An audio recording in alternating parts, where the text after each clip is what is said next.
साथ संगत जी, राधा स्वामी। स्वागत है आपका हमारे यूट्यूब चैनल भक्ति मार्ग RSSB पर। साथ संगत जी, आज के इस सत्संग का विषय है कि दुख का कारण क्या है, क्या इलाज से रोग ठीक हो सकता है।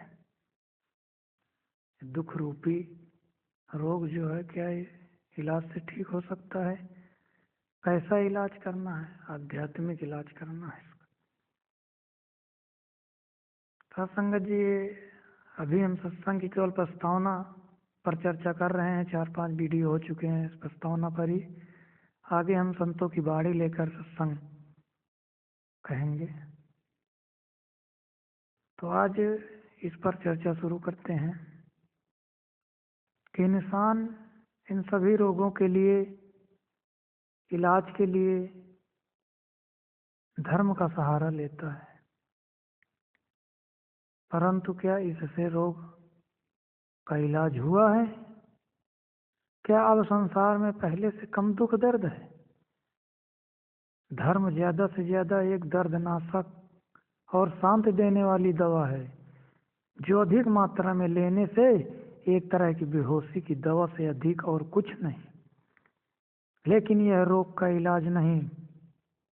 मानव जाति के हताश होकर इस संसार में अपने आप को दुखों से बचाने के लिए और परलोक में नरक से बचाने के लिए विभिन्न धर्मों को बनाया है।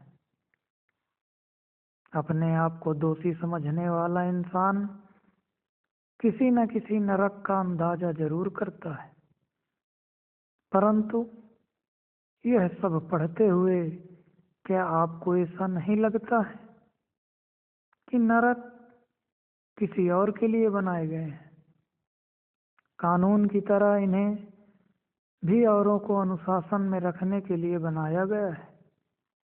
दूर दूर तक फैले अंधकार में से धर्म उपदेशक अपने हाथों में ज्योति लिए आते दिखाई देते हैं। मनुष्य उनके पांवों में गिर पड़ते हैं और आशा की किरण दिखाने के लिए उन्हें दुआ देते हैं।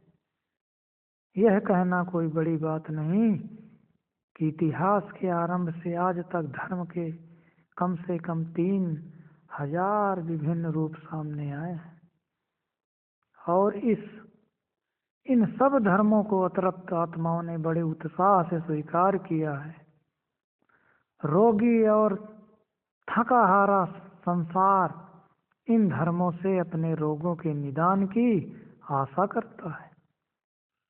वह अपने असहनीय बोझ से छुटकारा पाना चाहता है, परंतु उसे राहत कहाँ मिलेगी? यही सवाल बार बार सामने आता है।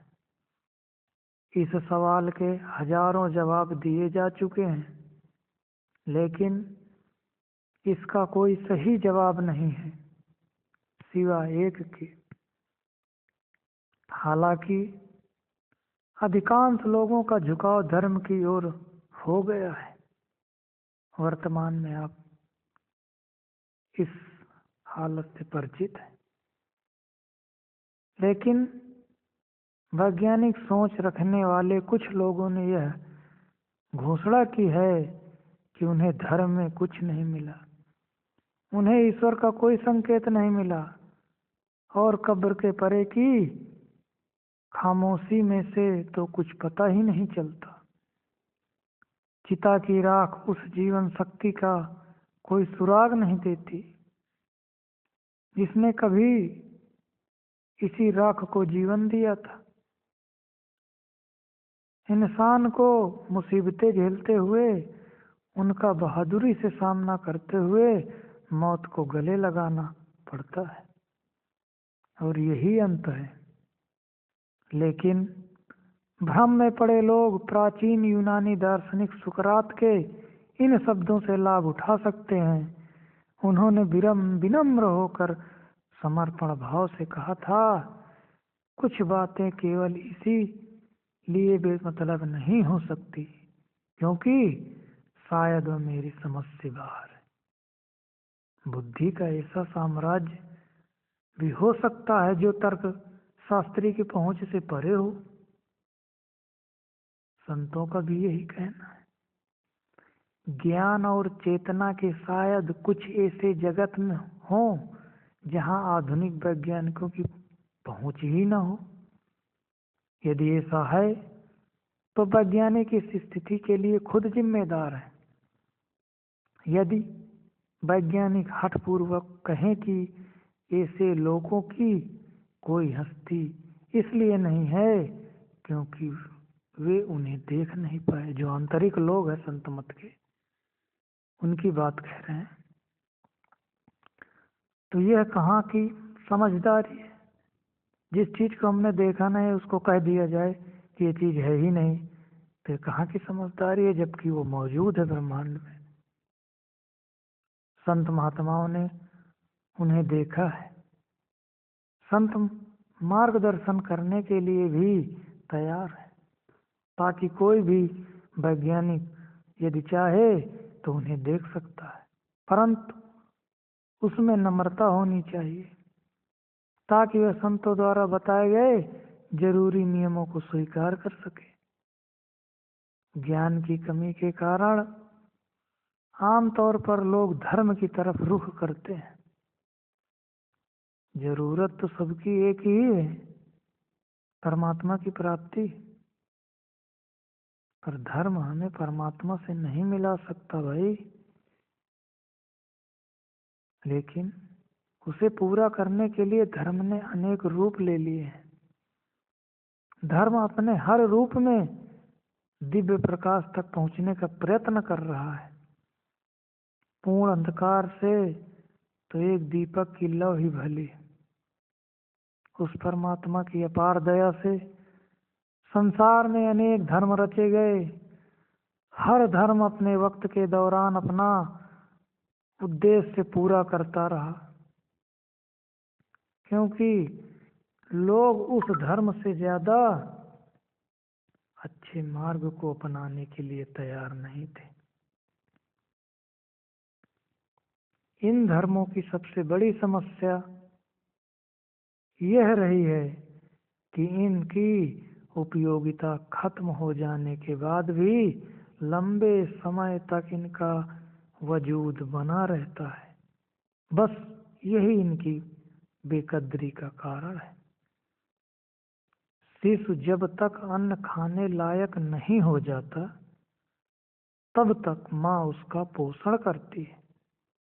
इसी तरह परमेश्वर का अथाह प्रेम मानव जाति का संरक्षक और सहायक बनकर उसे एक ऐसा आध्यात्मिक भोजन देता आया है जिसे वह हजम कर सके। जब मनुष्य बौद्धिक रूप से वयस्क हो जाता है तभी वह आंतरिक जगत की ओर आकर्षित होता है, जहाँ सतगुरु से दिव्य भोजन परोसते हैं। एक कठिनाई देखने में आई है कि धर्मों की स्थापना करने वाला महापुरुष जो खुद आंतरिक ज्ञान रखते थे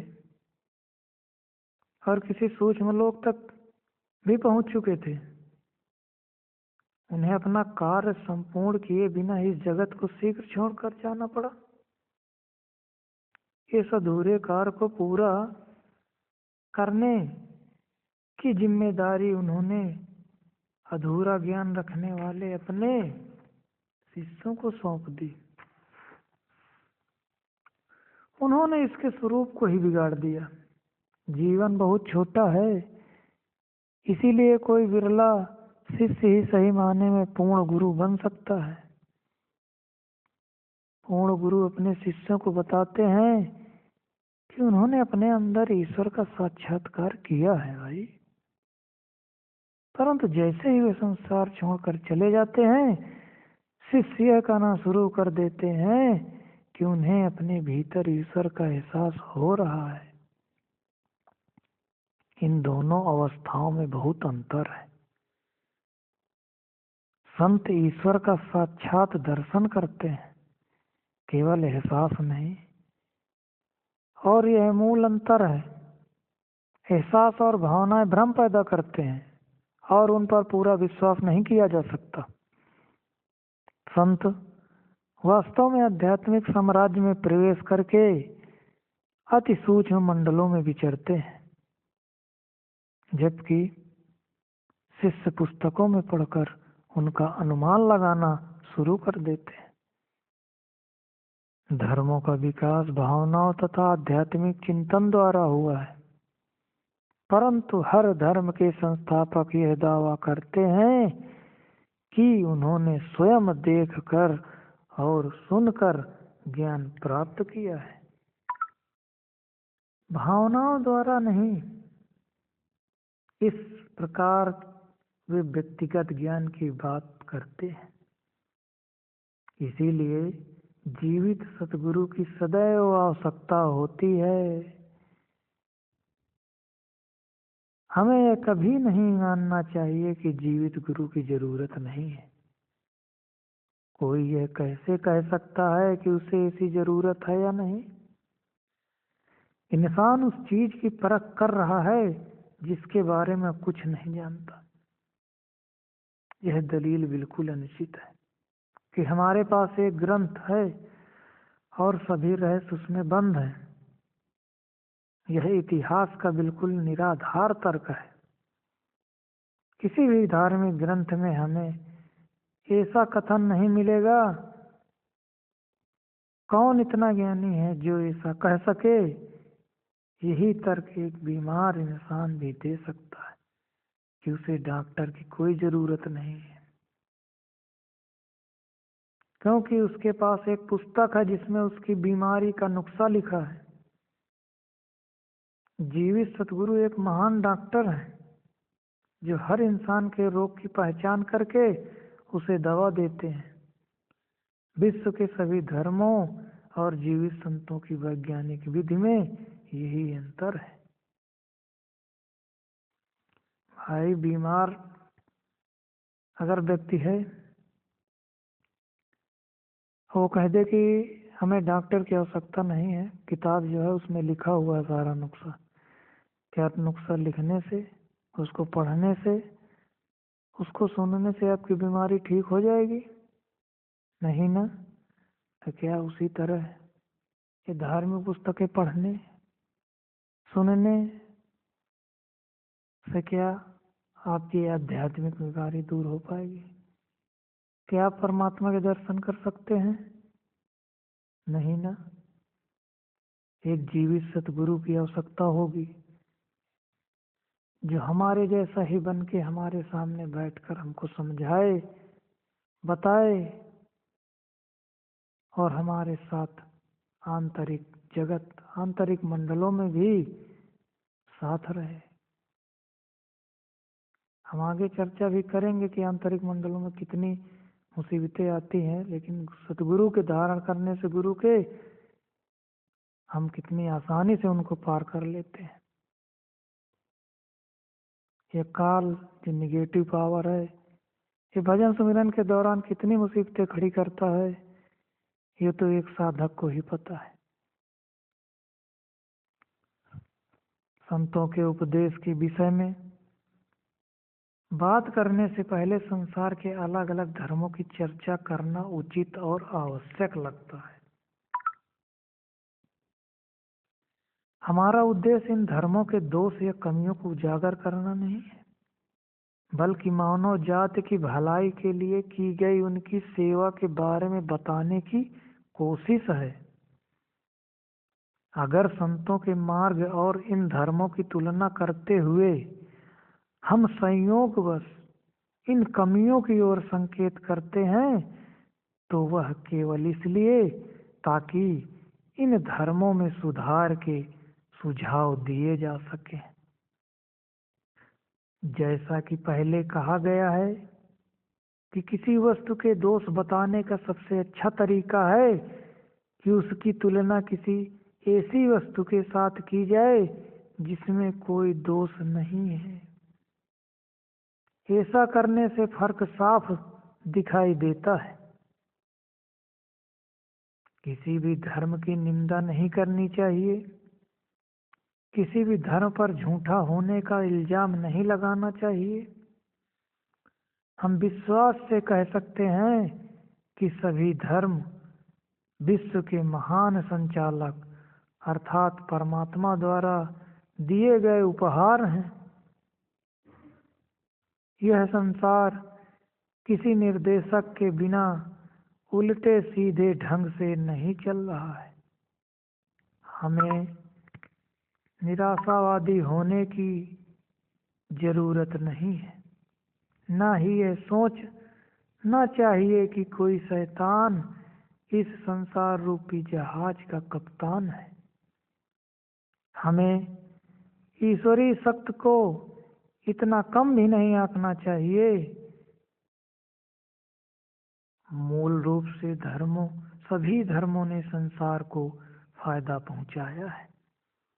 यदि कुछ अनुयायियों ने अपने धर्म का गलत इस्तेमाल किया तो इसमें धर्म का कोई दोष नहीं है।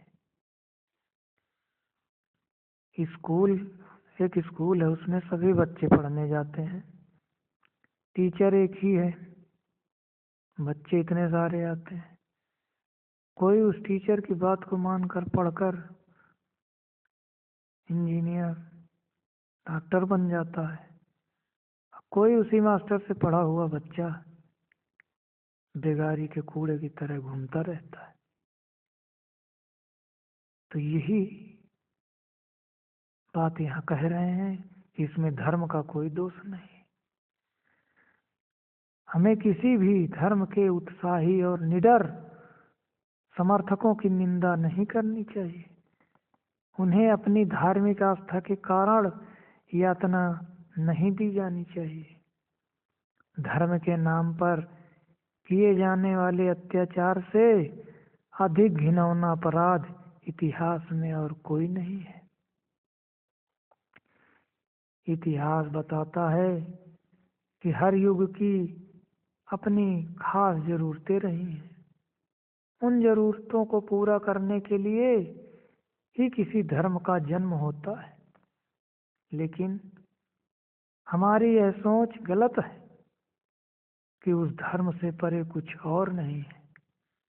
लेकिन संतों का ज्ञान ही संपूर्ण आध्यात्मिक विज्ञान है, क्योंकि यह कोई धर्म नहीं, यह ऐसा मार्ग है जिस पर चलकर किसी भी युग में इंसान आध्यात्मिक साम्राज्य में प्रवेश पा सकता है। यह ऐसा विज्ञान है जिसे कभी भी नए सिरे से साबित किया जा सकता है। यह हमेशा सजीव और सजग है, क्योंकि इसका अपने मूल स्रोत से सदैव संपर्क रहता है। वैज्ञानिक तरीके से परखी गई कोई भी विधि हर युग में एक जैसी रहती है। इसके द्वारा स्थापित किए गए तथ्य कभी नहीं बदलते। उदाहरण के तौर पर सृष्टि के आरंभ में जब कोहरा चट्टानों पर फैलना शुरू हुआ, तभी से हाइड्रोजन और ऑक्सीजन गैसों के मिलने से पानी बनता आ रहा है।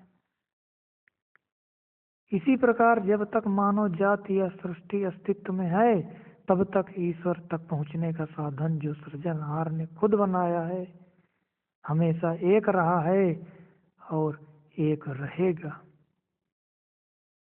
हमें स्वामी विवेकानंद द्वारा ईसाई धर्म तथा अन्य धर्मों के विषय में कहे गए शब्दों को याद रखना चाहिए।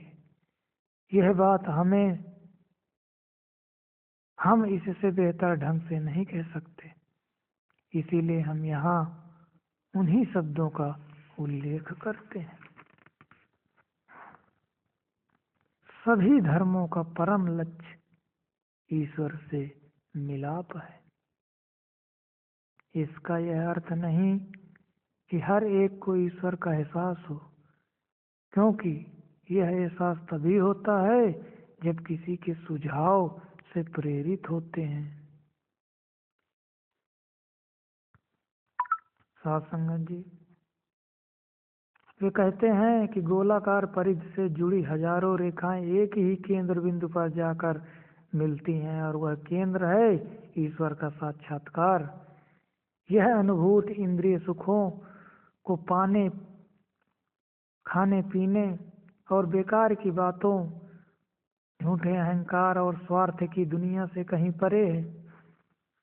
कुछ ऐसा भी है जो सभी ग्रंथों, सभी धर्मों तथा इस जगत के मिथ्या अहंकार से परे है।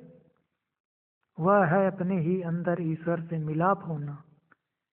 इंसान को संसार के पूजा घरों के प्रति श्रद्धा हो सकती है, उसे अभी तक के सभी धर्म ग्रंथों का ज्ञान हो सकता है, वह पृथ्वी की सभी नदियों में पवित्र स्नान कर सकता है, फिर भी यदि उसे ईश्वर का अनुभव नहीं हुआ तो मैं उसे अव्वल दर्जे का नास्तिक समझूंगा। दूसरी तरफ अगर एक इंसान ने चाहे कभी किसी गिरजाघर में या मस्जिद में प्रवेश न किया हो या कोई धार्मिक पूजा पाठ न किया हो, परंतु वह अपने अंदर ईश्वर से मिलाप कर लेता है और संसार के मिथ्या अहंकार से ऊपर उठ जाता है, तो ऐसा इंसान पवित्र है। एक संत है, उसे चाहे आप किसी भी नाम से पुकारें। मैं यह भी कहूँगा किसी गिरजाघर में आस्था होना अच्छा है, किंतु उसी को मुक्ति का द्वार समझ लेना अच्छा नहीं है। एक शिष्य के रूप में जन्म लेना अच्छा है, लेकिन सारी उम्र बच्चा ही बने रहना बुरा है। गिरजाघर, धार्मिक अनुष्ठान, धर्मों के चिन्ह बच्चों के लिए अच्छे हैं, परंतु जब बच्चा बड़ा हो जाता है या तो उसे गिरजाघर की मान्यताएं समाप्त कर देनी चाहिए या फिर अपनी। साथ संगत जी, ये धर्मों के बारे में जो चर्चा हुई, आशा करता हूँ कि आप लोगों को इससे कुछ लाभ मिलेगा। इसी तरह की वीडियो सुनने के लिए साथ संगत जी हमारे YouTube चैनल को सब्सक्राइब कर लें। वीडियो पसंद आया हो तो लाइक कर दें। राधा स्वामी।